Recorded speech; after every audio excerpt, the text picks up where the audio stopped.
Welcome to the Crypto Campfire.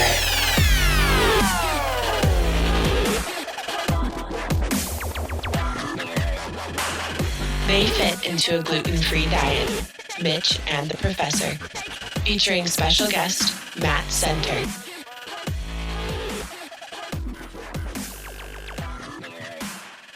Hey guys, welcome back to another episode of the Crypto Campfire podcast. This is the Professor. And Mitch. And today we're going to be talking with Matt Center, the CTO and co-founder of Lolli. But before we start talking to Matt, let's take a look at that crypto news from the Crypto Gent. Thanks, Professor. Hello, Crypto Campfire listeners, and welcome to the cryptocurrency news in a flash with the Crypto Gent. Bitcoin falls to $8,700 despite weekend price surge. Back's monthly Bitcoin futures hit all-time high of $15 million. And Bitcoin makes front-page news in China. That's the cryptocurrency news in a flash with the Crypto Gent, and it's back to you, Professor. Thanks a lot, Crypto Gent. Well, Mitch, I don't know about you, but I have not been able to keep up with Twitter today. You know, when you go back to your Twitter account and you see all the notifications, you're like, oh my God. So you scroll. You know, so that and all the chats. I mean, the seed room chat has been just incredible. Just that communication in that room is crazy. And it seems to be, we keep growing. So it's been a good day. It really has. Seriously, there's been so much progress made on the seed cards and everything on that front. It's just, I mean, I'm just continually like, wow, how is this even happening? Right. It's crazy. Shout out to Kat, Polly, Trick, Change Angel, all you guys. Everyone. I mean, I'm going to forget. There's 100 people involved in this. That's why I just kind of like don't bother with names anymore. Because I always start off with names and I'm like, shit, why did I start down that path? Exactly. Because you know you're going to miss somebody. But no, the movement is just, it's unbelievable. I mean, literally it's been, I don't think it's been quite a week. It could be a week, but real close to a week that site's been active.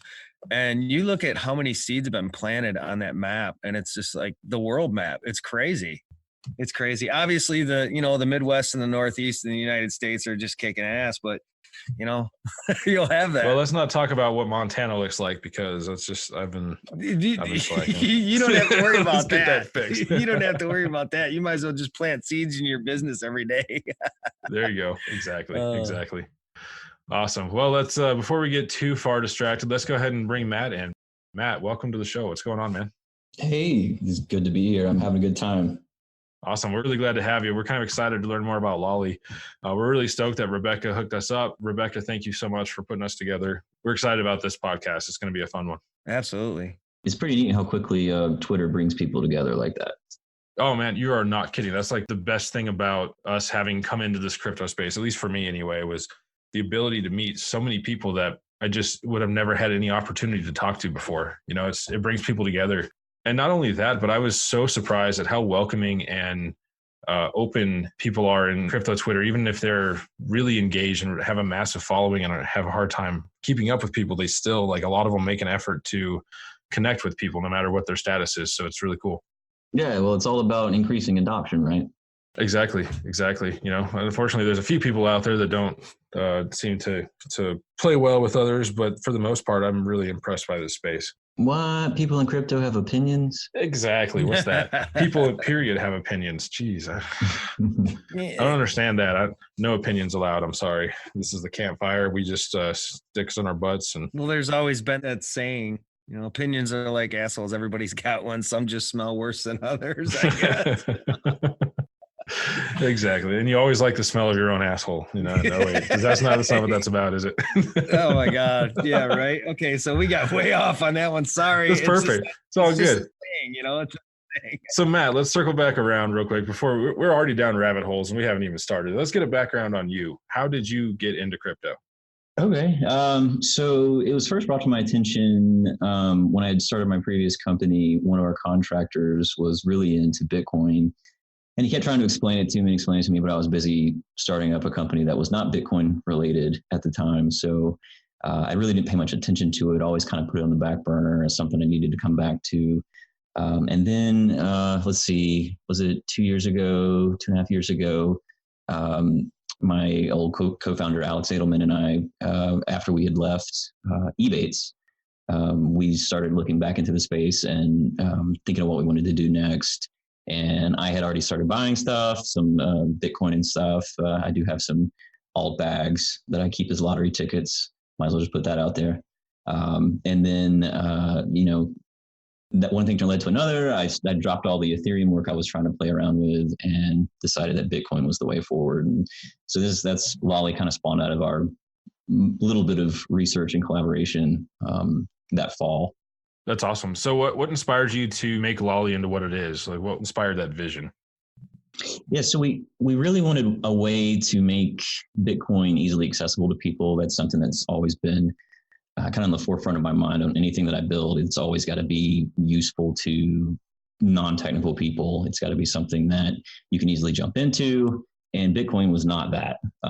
There's a lot of obvious hurdles that people have to go through to learn Bitcoin in the first place. And then keeping it safe is even a bigger challenge for most people. So it's always been that kind of basement tech geek kind of crowd that was the Bitcoin crowd, and we wanted to change that. We wanted to make it into a more global thing.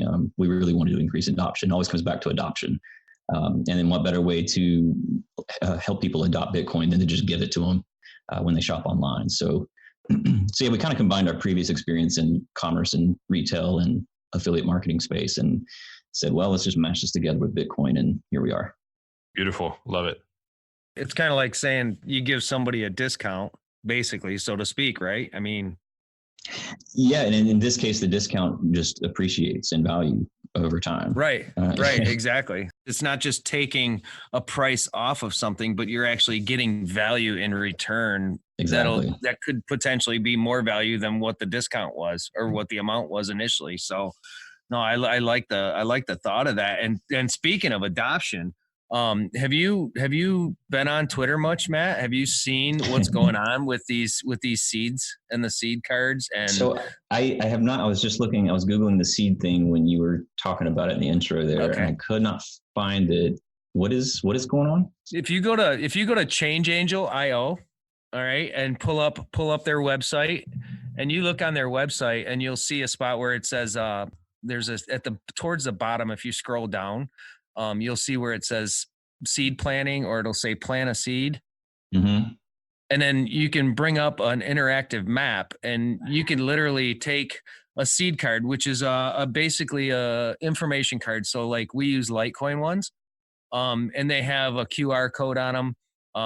Mr. Trick has made a website as well where you can actually download seed cards. So you could download Bitcoin seed cards, which once you scan that QR code, it brings up information about Bitcoin or brings up information about Litecoin or whatever project it pertains to, and then also gives a little background about crypto. So when it comes to informing people that are unaware, you put these seeds out, and so somebody walks by and says, Litecoin, be your own bank. What's this mean? So they'll look into it, right? Because everybody wants to understand what that means. Be your own bank. Wait, take power, right? So they look into that, and then it's just a source of putting out information, and these seeds can turn into plantings of productivity and growth just by spreading that knowledge. And that's by cool, that interactive map, every time you plant a seed somewhere, you can actually mark it on that map. And you'll tag it to your tweet of the seed that you planted, the photograph of the seed that you planted. And so when anybody touches on one of those markings, it'll actually bring up who planted that seed. And it'll take you to the link of the actual tweet that was put out when that seed was planted. So it's really fun. And you look at worldwide, how many seeds have been planted. It's insane. Yeah, this is neat. So wait, so the markers come up when you plant it or when somebody scans the QR code? When you plant the seed. So when the seed is planted, it's shown on that map. So like if you blow it up and zoom in on a seed, and like if you were on your phone, if you have a touch screen, you can actually touch that or click on that marker, and it'll bring up planted by Clint Westwood. And, it should have a link to that tweet that he put out. Oh, yeah. Yeah, and we were talking with Change Angel this morning a little bit about the idea of building in functionality so that people could scan a QR code on the seed itself and mark that on the map, so there could be some acknowledgement when people are actually picking them up and interacting with them. Yeah, that's what I thought you meant at first. That was the first impression I got, because that would be cool to see how many people are actually like following through with them. Yeah, exactly. It's an evolution, right? So I mean, this whole map and this whole, I mean, the planning of the seeds started by Red Cat Life. Oh God, what? Probably months ago, anyways.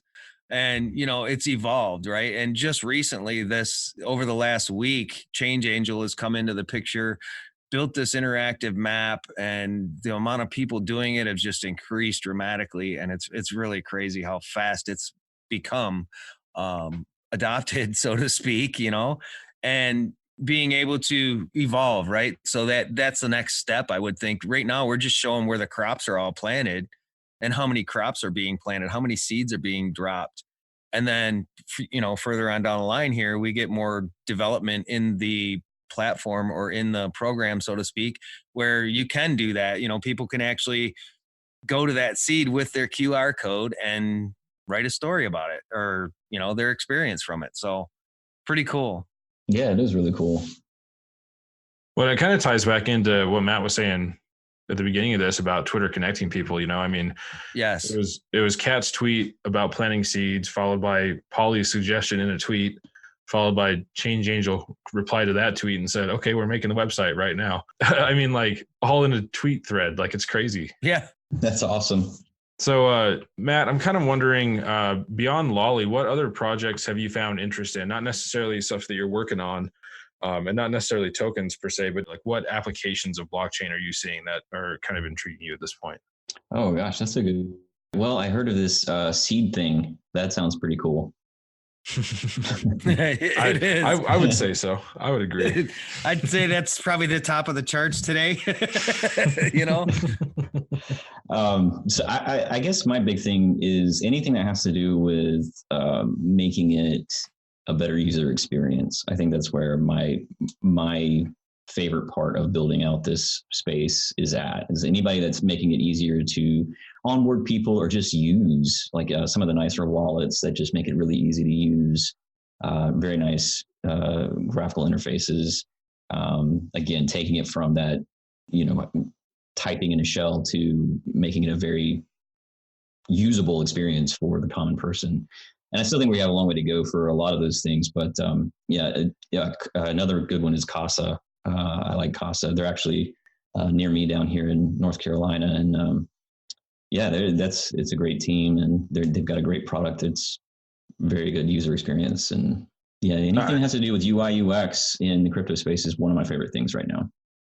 That's really key. It's incredibly essential right now, is building those high level abstractions that give people options of interacting with something on a level that they're comfortable with. So I love any project that's working on that. I'd have to agree with you on that one. There's so much great tech right now. It's just so hard to use, Yeah, I think that actually kind of bugged me. And when I mentioned I was tinkering with Ethereum back then, and it bugged me that kind of the overarching theme was, oh, I'm going to make a distributed app of this, and that's going to be the selling point. I'm like, no, nobody cares. Nobody in the mainstream cares. So, until you can make people actually able to use this, it's not going to be much of anything. So. Ease of use, fun of use, having participation, user involvement outside of just looking at something, I think is a big thing. Like the gaming aspect of it, or the other side of the gaming is the gambling aspect of it, where you got the interactive sites that you can gamble coins. People like to do that, right? Casino stuff. So you got that. So it's interactive, and then you have other projects that are utility projects that use their tokens for interaction and build their own little economy, their own little ecosystem, so to speak. And that makes it more fun for people, so, that, and I think positive energy on Twitter and positive interaction on Twitter is huge for the space. If somebody comes into Twitter and sees, oh, that's a scam, or you guys are a scam, or this and that, and sees negativity, I wouldn't necessarily, I kind of shied away from it at first, but then I embraced it and said, I'm going to change this. Yeah, it's I really do like Twitter for that, because especially like you mentioned, the community is very positive. I think it's very accepting of newcomers. I mean, like us, we were newcomers to the space. We came in and we built a pretty good following on Twitter at this point, and yeah, it's been a great channel for us. So Matt, I learned today that Mark Cuban claims he would rather have bananas versus Bitcoin. I saw that. What do you think about that? Do you like bananas that much? I do. I love bananas that much. But my first thought was, though, don't his Mavericks accept Bitcoin? Like, that was the first thing that popped into my mind. And exactly. I think that's something that's happening. I'm pretty sure I saw that story. I've heard that. Yeah, I can't confirm, but I know I saw a headline at least at some point about that. Yeah, that was a rumor. So I was like, wait, isn't this guy doesn't like Bitcoin, right? Why is his team accepting it? So it's funny to have him come around and now make this exotic claim. Well, I don't know if either of you caught Bitcoin Ben's live stream yesterday, but that was one of the major shout outs was to him about the banana thing, and he's like, really what about the conversation I had with your aide on top of the building in Vegas on the rooftop? And you're going to sit here and tell us that you're not into Bitcoin? Really? So it was pretty crazy. And it's funny when people actually get cornered in their own bullshit that they want to put out there for whatever reason. It's because he's getting really close to liquidation on BitMEX. Oh, yeah. Okay. He's trying to drive that price back down. His short's not performing as well as he like. Well, it could be reverse psychology, right? He could just be like, I'm going to use my influence to say something, a little bit divisive, and it's going to drive people to do it more. And then, right. That's a good point too. We like to poke at people that are hating on Bitcoin, but at the same time, there's a reason. The general public loves to go against the grain, and they really don't like agreeing with what people say on the internet anymore. We're kind of getting that, like, for a while, we just would go with everything we read on the internet. and now the opposite is like, well, you know what I mean? But like, a lot of people are like you say, it's that reverse psychology.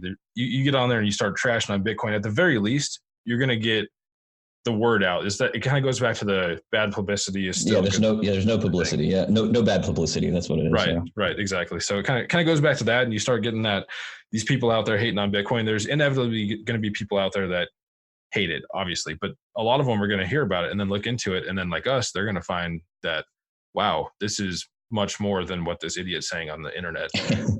Wow, I'm hooked. So yeah, we'll hook them by any means possible. Say or do anything, get them into the family, and then they'll be converts. There you go. There you exactly. go. Tie them up. Wait, part. what? I got it. Right. So if you were to pick the most influential person that you've seen or personality that you've interacted with on Twitter, who would it be and why? Oh my gosh, that's a really good question. There's a lot of really good tweeters out there in the crypto space. There is definitely. I'm very partial to Marty Bent. He always has some enlightening stuff to say. Gosh, yeah. I mean, that's going to be my answer. Just for the topmost. I love that, because when that question gets asked and somebody says somebody that I know, that's great.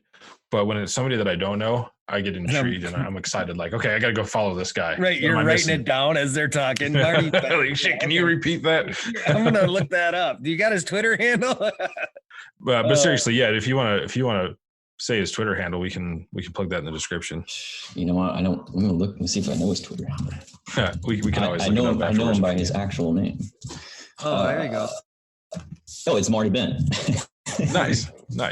Yeah. Easy. Awesome. Sweet. We'll have to check him out. Definitely. So you can solve a Rubik's Cube, I understand. Yeah, I can, or I have. It's been a while, but yeah. Where did you get that? Here. Twitter. Oh. My research department found some interesting. Oh yeah, we do some digging, bud. We do some digging. I hope there's not too much that you don't want to talk about, because we got some pretty deep shit here.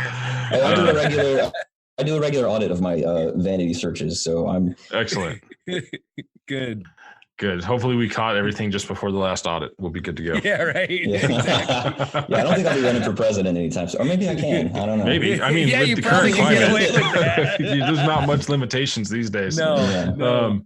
So no, the Rubik's Cube thing, like it just kind of, that was like my thing for a while back in the day. I haven't solved Rubik's Cube in a long time, but I used to do tech support over the phone. And that was when I learned to solve a Rubik's Cube, because I just couldn't stand sitting there listening to people try to find the button that I was trying to convince them really did exist. So I learned to solve the Rubik's Cube, and I would just sit there and do it over and over and over and over again on the phone with these people. And it's kind of been a forgotten thing for me, but I think this is inspiring me to find my old Rubik's Cube and get back into it. Yeah, it actually brought me, I used it kind of like self-therapy, because I had always to solve a Rubik's Cube, but never really sat down and figured it out. And then I was in a really kind of dark mental place at one point, very, very, very sad, and felt it was under my control. And then I figured, well, if I could solve a Rubik's Cube, that would be completely under my control. So I just sat there and played with it. And my wife probably did not like how much I sat there and played with it. But yeah, eventually solved it, and then just started doing it over and over again. And then I think she bought me a speed cube for Christmas. And so I tried to do it as fast as I could. And then I've got a 4x4 around here somewhere, but I still haven't solved that one. I haven't had a lot of time to sit down and do that one yet. You know, when I worked there was like 5 guys who were super into Rubik's Cubes. And there was one in particular, his name was Ivan, and he had just pretty much like all the different types of Rubik's Cubes, or at least many of them. He had an 8x8 that he could solve. I don't remember what his time was, but he would solve that thing like in a day at least.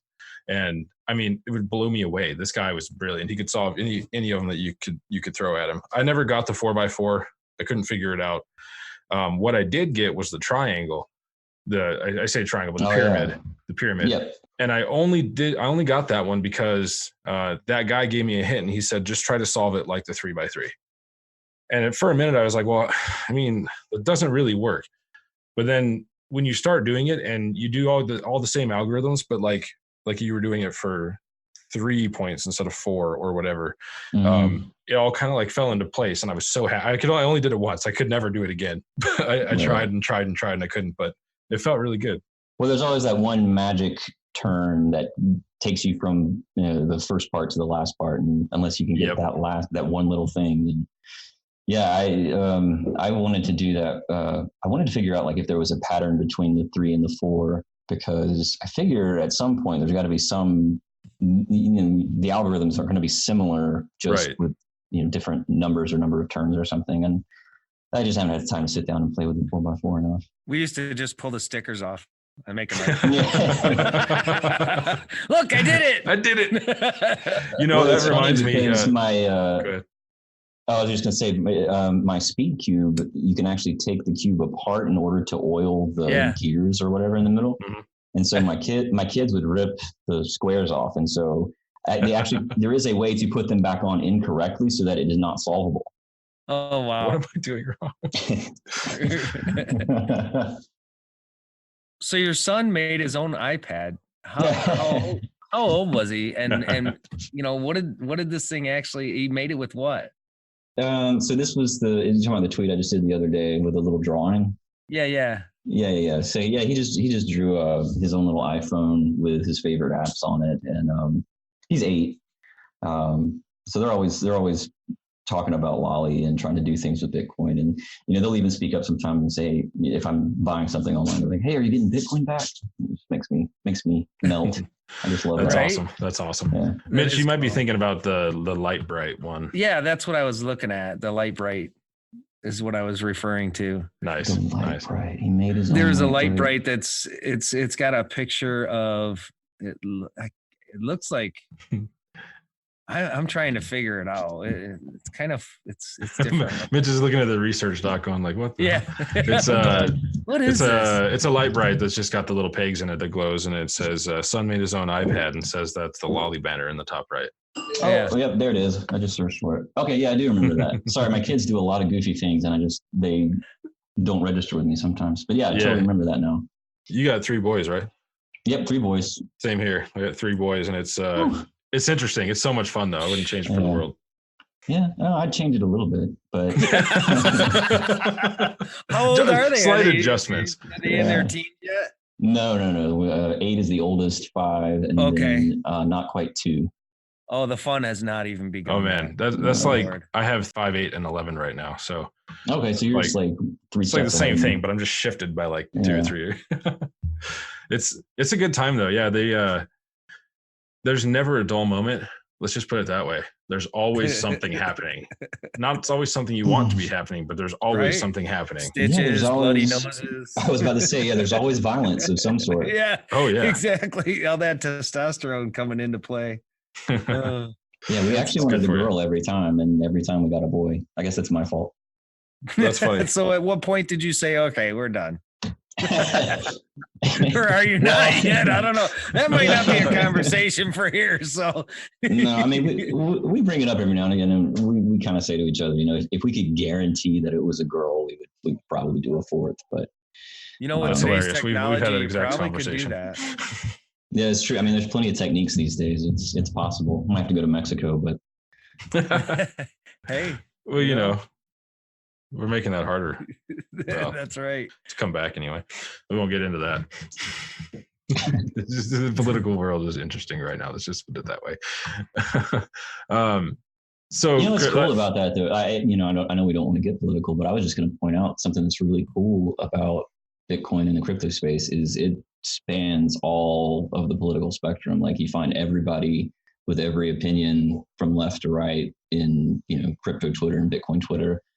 And that's somehow they all seem to get along for the most part, as long as we don't talk about politics. Yeah, I think it's just because everybody's really good at. Everybody realizes that it's a big mixture, and that you're going to really piss off a lot of people if you start spewing politics on crypto Twitter. Which I mean, sometimes that's good. Like in politics, you got to piss people off, otherwise you're not going to you're not going to get anywhere. That's how it works. But when you're all trying to work together and build something, it's every once in a while you can see some spats here and there, but. Yeah, everybody does a pretty good job at kind of keeping it under control for the most part. I've just never seen something divide a nation so deeply as politics has. It's what did Lincoln just say? staggering. A house divided upon itself cannot stand. Yeah, something like that. Yeah, exactly. I'm gonna write that down. A house divided cannot stand. I think that's what it is. A house. You were right. A house divided amongst itself cannot stand. But I don't know. It's one of those. Politics has always bothered me in a way because, like, I obviously have my own opinions on politics and I feel strongly about my political opinions, but I've just really had a hard time with like how people truly get like really angry at each other and have real hatred for each other just because of differences in opinion. It's like, can't we agree to like logically have conversations about stuff these days? We can't. Everybody just hates you're a piece of shit if you don't agree with them, regardless of what side it is. So it's just politics are a funny thing. So is Bitcoin, really. If you're talking to your family and they don't understand it, you're the outcast, man. It's brutal. It's worse than talking politics. After 15 minutes, I got to leave the room because I'll just keep going. It's horrifying. Most of my family is just like, yeah, okay, that's great. No. Yeah, right. Thanks. You try to get them in and you try to get them to do it. They just think you're crazy. Yeah. Minor Living detail. Living a fantasy. But it's a good fantasy, though. I mean, the future is going to be crazy. Do you have any crazy conspiracy theories, Matt, for what the future looks like, whether it's AI or blockchain taking over? Any weird sci-fi theories? Well, obviously AI is going to take over. I mean, that's just inevitable. We've got kind of a conflict at this point because my wife pointed out an NPR interview this morning or spot this morning about anti-aging pills. So we're going to have this kind of race to stay older or live longer. At the same time, our robots are going to be overtaking us. So what's the point of living longer? Because they're just going to enslave us longer. So, I don't know. It's kind of a conflict. If we do want to live forever, we're going to have to somehow outthink the robots. And I don't see that happening. It's going to be robots. Robots are going to win. Man. Have you read any Ray Kurzweil stuff? Anything about the singularity, that kind of? No, I mean, I know of it, but I haven't read anything directly of his. Yeah, I haven't recently. My reference points here are from his older material, but a lot of it based on the singularity being the point in time where we must integrate with technology or be overcome by it. It's pretty much exactly what you're saying, right? So yeah, didn't he estimate like a 2040 or something like that? It's something like that. It was in the 2040 something, 2046 or something. Yeah, it's not far away, Yeah. From his estimate, but well, I mean, you look at the stuff we've got now that you couldn't even imagine 10 years ago. So we've got all the AR stuff happening now, and then what is that? Right. That's like enhanced vision, or augmented vision. Yeah, and how much of that's only happened in the last 5 years? So yeah, exactly. And what are the next 20 going to bring? We're evolving exponentially, right? And of course, there's you can only go so high, and then you have a reset with your paradigm shifts. But I mean, we're right at the knee of the curve, and things are about to take off, and we're going to see some shit that we really truly only believed would be sci-fi, I think. Yeah. Well, I mean, even the things we have now, we thought were sci-fi like 20, 30 years ago. Seriously. That's true. If you went back even 20 years in time, like you don't have to go way back to when people didn't even know what a TV was. If you just go back 20 years and showed somebody a smartphone from today, they would just be blown away. They wouldn't be able to believe it. And I don't know. It's going to be crazy. Like some of the stuff that we have once we get AI integrated and you have blockchains running a lot of stuff where you have these fully tokenized ecosystems and machine to machine transactions and things. It's just going to flow so smoothly, and everything is going to be just stuff that just happens. Think about this for a second. Texting and driving. Okay. Why are we texting and driving? I hate that. That's like a huge pet peeve of mine. If you do that, I'm not getting in the car with you if you do that. Exactly. But on a deeper level, why are we texting and driving? Not like, why are we doing this when we shouldn't be, but why is it a thing? Right. It's because why are we compelled to like communicate with people? Right. Yeah. Because previously when we were driving, we didn't have a way to continue working. We were just driving. That was the thing that we had to do because we didn't have the technology to allow us to sit there in our car and keep working. Right. Okay. So now technology has evolved. We now have this new ability, but the other side of tech, the automobile / road systems, et cetera, have not evolved fast enough to keep up with that change. Yep. So now the next step, once we have like fully automated cars and things like that, where you just go out and you jump in your driverless Uber and go to work, now you're capitalizing on that extra tech because the other one has caught up. So you have these like leapfrog effects where one tech will exceed the other one, and then you get these clashes and issues. But man, the future is going to be, there's going to be a lot of that weird stuff happen in the future, I think. So I don't know. I'm looking forward to it. It's going to have all this weird magical internet money too. It's going to be great. It's going to be great. I mean, magic internet money is the best thing to happen to the internet so far. To mankind. So Matt, what is your stance on using cryptocurrencies for what they're intended for, like Bitcoin, Litecoin, et cetera, and actually using them to purchase things? Because there's this big movement happening that we're using speeding apps, and all these different apps are coming out, and you can use Bitcoin and Litecoin and Digibyte and stuff to buy airline tickets. You can use them at Ford dealerships, automobile dealerships. There's one in Oklahoma. There's a couple in the Northeast. Now that you can actually use crypto, what are your thoughts on using it and for what it's intended for? And then I want to kind of twist that into the tax purposes of of that topic, so to speak. Yeah, it's irrelevant. I don't think we don't need to be spending cryptocurrency, Bitcoin. It's just not anything that needs to happen right now. People are doing it, and it's great. I love that people are out there trying different things with it, but honestly, there's no reason to spend it. Everyone should be holding it. It's not. I mean, would you take your mutual fund and buy airline tickets with it? No. Right now, it's about acquiring, growing over time, increasing that value, increasing adoption. And you don't increase adoption by allowing people to spend it when it's this incredibly valuable asset. You just want people to keep gaining it, earning it. And I guess it all depends on how you view the asset, right? Because in that context in which you just spoke, you view it as an asset instead of a currency that is basically meant to replace the typical currencies of today, right? The worthless fiat that's controlled by centralized governments versus a product or a digital currency such as Bitcoin that's not centralized and that has no central control. And ultimately, value of currency is what we deem it to be, right? Right. Yeah, and I think long term it will still approach that. It will become the de facto currency for the entire world. I just think it's a long way off, and it's irrelevant at this point to enable people to spend it, because there's not a lot of places you can spend it. You've got one or two here, and it's a great little gimmick to attract customers to your store or to your app. But it's, talk to any number of people and ask them if they like spending Bitcoin versus earning it. I think most people are going to want to earn it, because it's like you could spend it, Bitcoin pizza, right? You could spend it, and then suddenly that thing you bought is worth $10,000 right? within a couple of months. And that's like a huge buyer's remorse right there of just, I shouldn't have done that. And you shouldn't. I think you should just be acquiring as much of it as possible. Sure. And every trader is going to tell you, you need to take profits, right? Basically, sure. Yeah. If you're doing trading though, that's a different industry completely. Like if you're just wanting to, if you're wanting to make some money off of the volatility and you want to trade when it's high, you want to sell and buy when it's down low again, and just kind of keep trading that funnel. That's a different industry completely. So that's just all speculation. Sure. We're in it for the long haul. We see this it's the whole HODL phenomenon, I guess, of, it doesn't matter what it does right now. It's great. I'm glad people are able to make money off the volatility and that kind of thing. But it's really in the long run, when it replaces everything or at the very least becomes the world's reserve currency, that's the end game, and that's what matters. Right.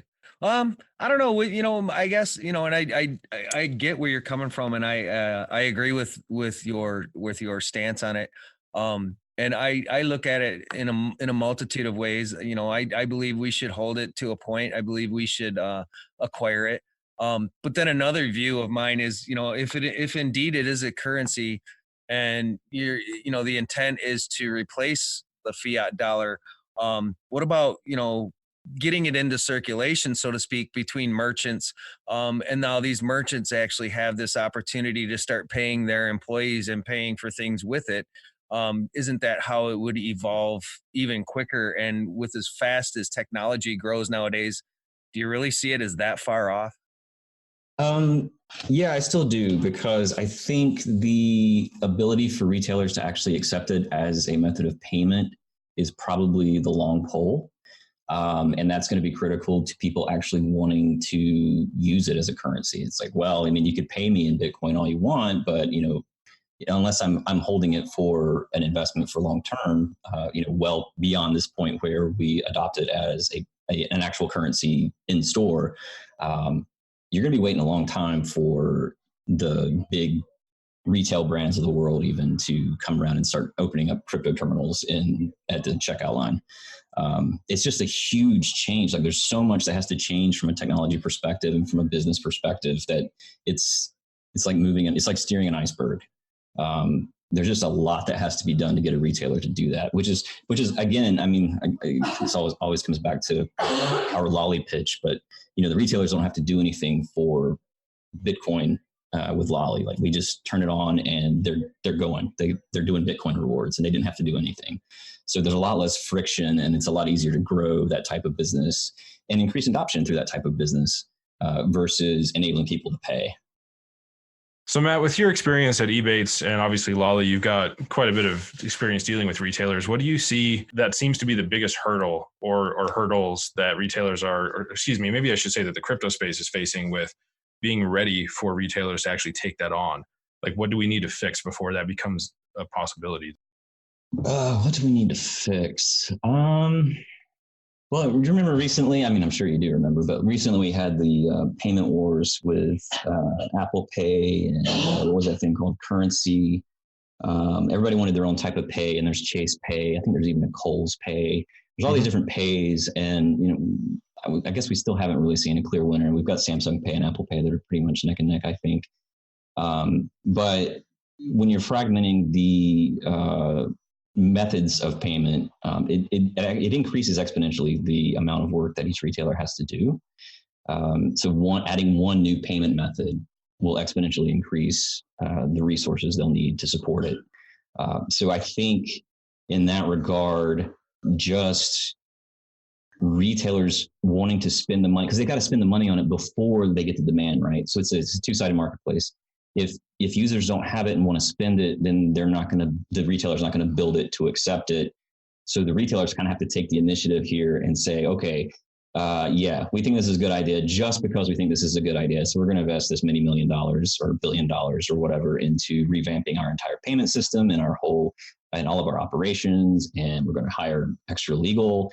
We're going to do all the stuff that's necessary in order to accept Bitcoin in the hopes that people will come into our store and actually use it. And if they're able to maintain that over time, then we'll have that two-sided marketplace kind of fleshing itself out, and people will say, oh, I'll start going to, Target if they start accepting Bitcoin, and I'll do that instead of going to Kohl's or to Walmart. And then the other stores will jump in, the free market will take over at that point. But somebody's got to do it first, right? Somebody's got to jump in and spend the investment in being the one that's going to take the loss. Like somebody's got to be the loss leader in it. Right. I see what you're saying there too. When retailers have to implement so many different individual methods, that's a big problem. But now this is also kind of a thing like before where you have a certain type of technology leapfrogging the other.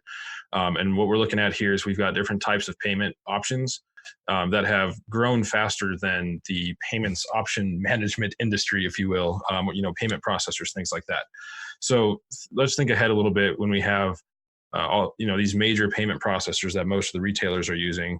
When they build integrations to accept crypto and the retailer literally does nothing else other than receive dollars in their bank account and their payment processor handles all the rest of it on the front end, how does that change that for you? No, I think that's a great abstraction. That's a good first step. That's a better first step than the one I was describing. Because that's makes it easy on. But then again, they're beholden to those companies, though. So just like they are now. So the credit cards of the world kind of have a stranglehold on retail. They determine what the fees are. You don't really get to negotiate them, except maybe a little bit by volume. And so you can actually reduce those fees significantly if you just cut the card managers out of the equation and go straight to crypto. So your real value add is going to be when you remove those card companies from the equation completely, and you're doing your own direct, essentially banking. So a retail store becoming its own bank, just like an individual become its own bank. Right. So exactly. you're not paying Visa 2.9% for every transaction. You're going to make billions of dollars more every year. But you've got to be able to get to that point. You've got to be able to wean yourself off of the card market. Exactly. Yeah, and that's like you say. That's why it's a great first step. You get that integration, those payment processors will now be accepting crypto at that point. And then as the card issuers and things like that start to fall apart and fall off, you still have the retailers not having to deal with much change because their payment processor handles that change and that turnover, and they're still just receiving dollars in their bank account as time goes on. So, it's that first step, getting it in there and getting it into the key system so that it can stay there as long as it proves successful. Yeah, but there's far fewer people that could take that first step. I mean, there's only 4 major card companies in the U.S. and then there's a lot of work that's going to go in. I mean, we've got a long ways before we start seeing mass adoption on retail. I certainly don't think this is something that we're going to see even within 5 years. There's a lot, but and it's almost a conflict of interest for them to do it, right? Because if they start enabling people to accept crypto, then they may summon their own demise over time. Right. And that's why you'll see a lot of the smaller ones start that, like Johnny Litecoin's, Alliant Payment Systems, I think, they've processed cards and all that too, but they've integrated crypto and they're working there. So you'll see a lot of the smaller ones start to kind of take that risk, and maybe they're not at so much of a loss if they start doing it, because obviously Visa's not going to see them and have issues with it or anything like that, So as that becomes more prevalent, then we start to see more adoption and more usage. And then, obviously you start doing something and the bigger companies will see it and then they'll follow. If they see there's a profit opportunity, they're going to jump on it once the risk is low enough to make it worth it. So the question is, is that going to be 5 years, 10, 20? We don't know, but it'll be interesting to see. Yeah, I can't wait. I can't wait till I go into a Target or whatever and just use my watch like I do with Apple Pay right now. Oh yeah. I mean, seriously, those abstractions are key, and we're getting there, just a little bit at a time. It takes a lot of work, but we're still early. We're still small. The crypto space is still small in comparison to the rest of the digital, the e-commerce world. So yeah, it's tiny. Oh, when you look at the financial markets of the world, it's minute. I mean, it's like almost the smallest, is it not? Microscopic. Yeah. Yeah, exactly. Yep. So Matt, what's the best flavor of ramen? Best flavor of ramen. So that would have to be shrimp. I would agree with you. Ooh, I love the shrimp, especially if you get a little bit of sriracha. Put a little sriracha in it. Oh yeah, I've never done that. No. It's pretty good. It's all just flavored salt. So exactly. Anything salty soup, salty broth. It's good for you. Only in crypto, right? Ramen. That was good for you. So, Matt, I ask this question a lot, and I'd like to ask you, sir, if you could have any superpower in the world to do whatever it is that you desire to do, what would your superpower be, and what would you use it for? Oh my gosh. You would think I would have an answer for this right off the cuff because I have 3 boys and they always run around the house with superpowers. And any one of those, I guess I could co-op, but let's see. So this almost reminds me of that X-Files episode where Mulder gets the genie and wishes for world peace. What would I do? Let's see. It's got to be flight, man. I have dreams about flying, and just the ability to defy gravity would be amazing. Cool. That'd be so fun. Yeah. I mean, I'm not going to lie. The one thing I'd be scared of is that I defy it too much and fly off into space and then die. But this is true. I used to have an irrational fear of falling up, and just like going out into a big empty field, I was afraid I would fall up into the sky and just fall into space. So I got over that, but at the same time, if I'm flying, I still would probably feel that a little bit of, I'm breaking the rules of physics here. I'm probably going to pay the price for this. It's not really going to be that far off. I don't think. I mean, do you think that like teleportation is something that's like impossible? No, I think it's possible. I think it's not going to be like you see on Star Trek, though. I think it's going to be tearing down of your entire body into nothing and rebuilding your body from new materials on the other end. And then who are you? Are you the person that was destroyed or the person that comes out the other side? Right. Yeah, this reminds me of, this takes me back to like Eric Drexler days in the late 80s and the Engines of Creation book. Concept of atomic assemblers and disassemblers that can basically do just that at the atomic level. If you can take atoms apart and rearrange them, you can build any molecule you want. Yep. And then we'd have to crack infinite energy, obviously. Oh, sure. It's not like it's an easy, but I think the possibility exists, right? And that's the totally. Oh yeah, absolutely. With the right amount of energy, you can do anything. Does that collider that I don't know that much about it. I'm not that big into the science realm, CERN, stuff like that. But the collider is that not going to be the source of infinite energy if they can? I forget what it was. Someone was telling me about that, and I struggle with remembering. You mean if they accidentally make a black hole?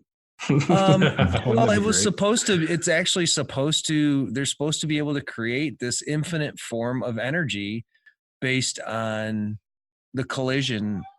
Yeah, it's way over my head, so I'll just stop right there. No, it sounds cool. I love that stuff. That'd be sweet, though. The atomic assemblers and disassemblers, we had this conversation with Paul McNeil briefly, but the concept of the future of like 3D printing, if you will, and basically just being able to say, okay, print me a hamburger, or whatever, because you can assemble atoms, you can do whatever the hell you want, which also is incredibly dangerous. And I mean, obviously you're not going to just print yourself a cheeseburger, but is again, that sci-fi extrapolation of that type of technology is intriguing to say the least. And I'm really curious to see like how close it can get, like how close can we get to that kind of stuff? Like the Star Trek replicator. Well, there's been a lot of talk about The Simpsons and about the relativity to some of those cartoons from back in the 80s. I mean, if you look back at I was just hearing about this the other day, you look back at some of the episodes. In one episode, they had President Trump as or Donald Trump being the president, right? I mean, think about that. And then there was multiple other things, little innuendos and stuff that was used back then that have actually happened today. It's crazy. Yeah, so, that whole synchronicity thing. Those are fun to watch. Sometimes I'll dive into YouTube and just watch a bunch of synchronicity videos, and I don't take any of it too seriously, but they're really entertaining. One of my favorite ones was about like how Back to the Future predicted 9/11 or something like that. And they just go all out explaining how these movies predict all of these things, and it's a lot of fun to watch. But sure. No, I think what you're probably seeing though is that with something like The Simpsons is more they're so in tune with pop culture because that's like their job is to critique and satirize everything that is pop culture. So the zeitgeist is them. Like they do everything that you could think of. And so they just kind of extrapolate as creative writers. They extrapolate on that and they get to a point where they're like, oh, this would probably happen. This would probably happen. And then it turns out it does happen. So that's crazy. I mean, it's exciting. YouTube rabbit holes can last many, many hours. YouTube conspiracy theory rabbit holes, like, man, sometimes you just end up in some weird section of YouTube and you're like, how the fuck did I even get here? I don't know why it's 3 a.m. I don't know why this video is so funny. And then the next day you wake up and you try to show it to your wife and she's looking at you like, this isn't funny. And you're thinking the same thing because it was 3 a.m. and that's the only reason it was funny. But I thought you were going to say you wake up and you're on a list. That's true. You just don't know it. I'm on lists. I'm on several. I know it. There's no chance I'm not on the list at this point. I think I've just got on this list in the last 6 months, definitely. At least in the last 4 minutes. By this point, I mean, what are you doing with your life, really? You're not doing something right. Yeah, you should strive to be on as many lists as possible. One more list that I want to check off is being fed guacamole by train set. So, Matt, do you remember this? Yes, and if you do, I need to know where that happens so that we can make that happen one of these days. Oh my gosh. So it's in Raleigh. What was the name of that place? I'll have to look it up. I can tweet it at you after, but it was, they had this little toy train that would bring your guacamole to the table. It was amazing. Oh, that's cool. It's the coolest shit I've ever seen. I mean, hell yeah. Yeah. I don't know. What's better than that? Being served guacamole on a train with chips. A shot glass, a beer. Right? Yeah. Coming on the freaking caboose, eh? Can you send my margarita that way? Right. Please. Maybe they started that and they had too many accidents. As the courses of the meal. So you got your drink come out first, then you got the guacamole on the next car. Oh yeah. I'm going on the caboose though. Good times, man. Yeah, that place was great. Had good food too. Good. We're gonna have to find that. So you said that was in North Carolina. So Dos Taquitos. Dos Taquitos. That's easy. There was remember Mitch when we were talking to Euclid and Tamara, and they had that taco that like bar, the unlimited nacho or the all you can eat nachos. Yeah, it was a nacho bar. Yeah, that was also in. I don't remember if it was in Raleigh, but it was in North Carolina. It was in North Carolina. I remember that. Yeah. Yep. It sounds like we're going to have a Mexican food expedition in. We actually did Carolina. A nacho bar when one of my kids graduated. My daughter graduated. We did a nacho bar. Nice. Set up in the backyard, it was really cool. Good times. Matt, thank you so much for coming on the show. You believe it's already been an hour almost? Oh, no, I did not. That was crazy. It goes fast. It goes fast. We go through this with every episode. It's like, oh my God, we're already an hour and 15. It's like, wow, the time flies. Excellent conversation. We really enjoyed having you on the show. Yeah, totally. I appreciate it. It's a lot of fun talking about this stuff. Definitely. Guys, if you haven't, go check out Lolli. Matt, you want to drop your URL real quick? Yeah, it's lolli.com, LOLLI.com. Awesome. There you go. Thanks for coming on the show, Matt. We appreciate it. It was a great time. Thanks for having me. Yeah, had a great time. Sir. Have a great evening. All right, you too. All right, bye-bye. You know how many I bit my tongue at least 3 times. My dig inside was just screaming to get out. And I bet it was. Nope, behave yourself. Keep it clean. Keep it clean. This is not a late night hotcast. Yeah, that was an amazing podcast. That was a lot of fun. It's always nice to hear different perspectives. And, as passionate as I am about the adoption, to hear valid argument as to why it shouldn't be spent or why people would be against it. It's cool, right? Because we're all entitled to that opinion. I mean, I might not necessarily agree with him on some things and vice versa, but that's the beauty of being original, right? And being our own people. Right. Well, like the logic that he used in that argument is valid kind of like all the way around in the different sides of the crypto space, in the way that all of these aspects are important. So yeah, it's important that some people hold their crypto, because if there's zero value to it, it's not going to do any good. Right. And at the same time, if people are out there using it, even if spending your Bitcoin as a direct act doesn't like improve Bitcoin in any way, you're getting it out there and you're actually getting that use in place, and it's kind of like a proof of concept, if nothing else. This really can be used as stuff. And also, when you're out there paying with crypto, people ask questions and it starts to spread the word, and then you get more people into the space, and then some of those people start working on things, and it's just a big circle, Right. And at the same time, you have the people that are trading, and then so that gives you the liquidity that you need to run the system. So it's all a big ecosystem, and we're all a big part of this. And so, yeah, I don't have a problem with it, because it's valid in its own way. Yeah, exactly. And like, to each his own, right? I don't sit there and go out and spend all my crypto, but if I'm going to spend, I look at it like this: if I'm going to spend $50 cash to go do something, or put $50 on a credit card, right? Why not go to Coinbase, buy $50 worth of Litecoin, and then spend it? It's feeding the economy of cryptocurrencies, right? It's using the currency. You're going to spend it anyways. So my point is, why not use the currency for what it's intended for? If you look at it in that aspect and you say, I'm going to spend this money regardless, right? And yeah, he's right. If he were just spending crypto, then you're not saving, you're not looking for the long picture, the long gain in the long run, because it's going to be astronomical in price. But if you're going to spend the money anyway, why not buy the crypto and then spend the crypto? Yep. You buy the fucking dip, and then you hodl, and then you spend it, and then you buy the fucking dip again. Guess what? That's exactly what you keep rolling. Just keep it rolling. It's make it a circle. Use your crypto, hold your crypto, trade your crypto, have a good time. Just don't do nothing with crypto. Do something. Right. Exactly. Be involved. Be active. Whether it's being part of a community and holding and just talking about stuff and spreading the word, or it's trading, or it's using it. I don't care. Just be active, well be said. part of the space. Yes, I agree. Well said. On that note, this has been a really good podcast. I've enjoyed the time. And we were due. We needed a run of these things to get us back into the groove, I feel. Yeah. Well, we set aside a week and a half to try and catch up on editing, because we were, focusing on getting the website wrapped up and a bunch of other things that we were working on. And, then we had the work emergency happen, where I basically took on 2 people's jobs overnight. And so then editing got held up, and now we're getting back on track. We're going to have some more episodes coming. You're hearing this after the fact, but I'm going to be editing an episode right now and releasing it tonight. We're going to get Noir coming out. So you are so lucky. I almost blew you up this morning on Twitter and said, so Professor, which episode are we going to see today? None. Sorry. None at all. I've just died. I was like, no, I'm not going to do that. He's had a rough week. You know what, dude?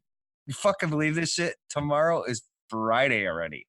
I seriously can't believe it, because I don't know. I just feel like it was the weekend and I was just really struggling to finish the merch store. And I'm thinking about Saturday, almost Friday again. And I'm thinking about the one podcast we just recently did, and we said, oh yeah, we're going to talk about the charity portion of the battles, the rap battles, after the podcast, and it never happened. Remember that? We got to have a conversation. Yeah, because this is something I really think would be fun. It would be fun. It would be entertaining. It would be beneficial to charities, and it would bring the community together in such a way that would just be, oh my God, I think it would be insane. Oh yeah. I've got some plans for it. I shouldn't say plans. I have some thoughts that I think might be interesting. it's just kind of like, out of my ass kind of things, but some stuff that might be kind of fun. So let's talk about that. Definitely. We can talk about that after the show. All right. And yeah, let's see what we can do, because I think there's some good potential there. Sometimes and I think there's some good potential for interaction. Yes. And to spread this thing. So, and I think sometimes shooting from the hip, you get a better shot. Oh yeah. It's less calculated. Yeah. More reflexive. Which makes it more exciting. Yeah, exactly. Yeah. Looking forward to that. I'm down with it. Let's do it. All right, guys. Thanks for listening today. We hope you enjoyed the show. And as always, thank you so much for your support. Thanks for following us on YouTube and subscribing there. And every chance you get, please leave us a review. It helps a lot.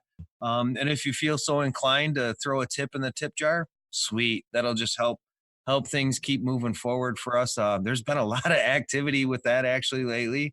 And a big shout out to, Clint Westwood today had a giveaway. He did a little questionnaire or a little trivia game, and the winner received some, whatever, I think it was Litecoin or Bitcoin or whatever the prize was. It could have been any of them.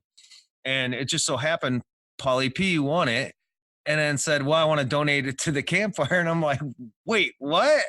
So a big shout out to Pauly P, big shout out to Clint Westwood and everybody else that supports this project for us and supports the podcast.